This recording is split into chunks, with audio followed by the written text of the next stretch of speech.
So hello my dear friends, welcome back to my channel. Let's speak English.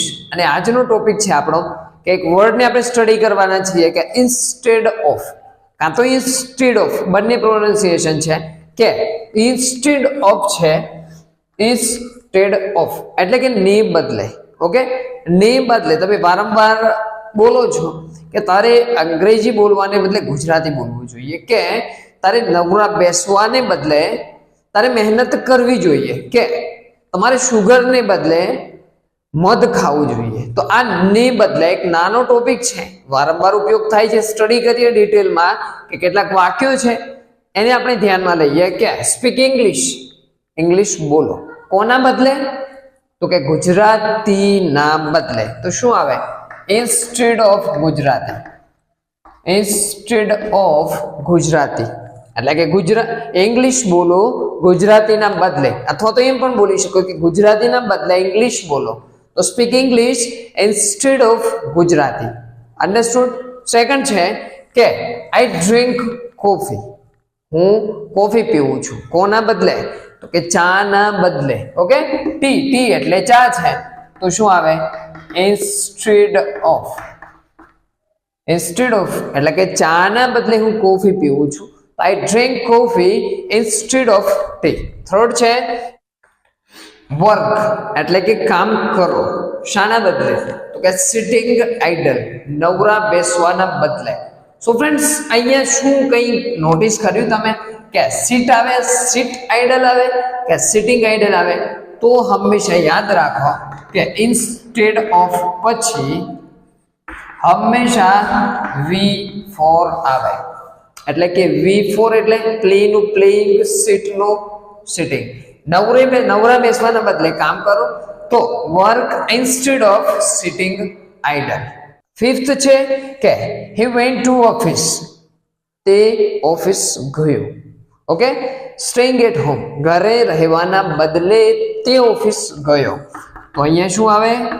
Instead of staying at home he went to office. હું ચાના બદલે coffee પીવું છું, તો I drink coffee instead of T.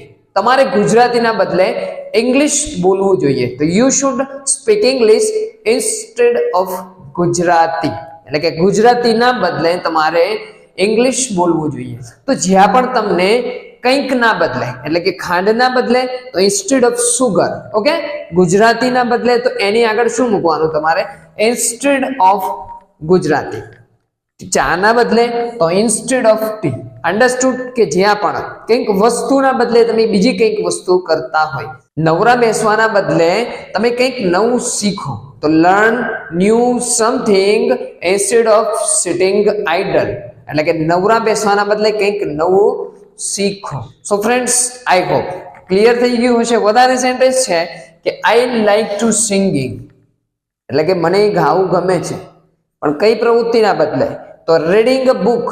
તો instead of reading a book, instead of reading a book એટલે કે મને બુક વાંચવાને બદલે ગાવાનું ગમે છે. તો શું આવે? Instead of reading a book I like to singing. અને લાસ્ટ છે કે વર્ક હાર્ડ, સખત મહેનત કરો. ગિવિંગ અપ એટલે કે હાર માનવાને બદલે અથવા તો છોડી દેવાને બદલે તમે સખત મહેનત કરો. તો શું આવે? ઇન્સ્ટેડ ઓફ એટલે કે હાર માનવાને બદલે instead of giving up you should work hard. Mobile વાપરવાને બદલે તમારે વર્કઆઉટ કરવું જોઈએ, તો you should workout instead of using a mobile. તમારે ગીતો ગાવાને બદલે બુક્સ વાંચવી જોઈએ, you should reading books instead of singing a song. Friends, I hope કે તમને ક્રિસ્ટલ ક્લિયર થઈ ગયું હશે કે ઇન્સ્ટેડ ઓફ એટલે કે ને બદલે. હવે તમારે એક વાક્યને ઇંગ્લિશમાં કન્વર્ટ કરી અને કોમેન્ટ કરવાનું છે, નફરતને બદલે પ્રેમ કરો. અને ફ્રેન્ડ્સ, આવી જ રીતે નાના નાના ટોપિક કવર કરવા માટે અમારી ચેનલ સાથે જોડાઈ જાઓ.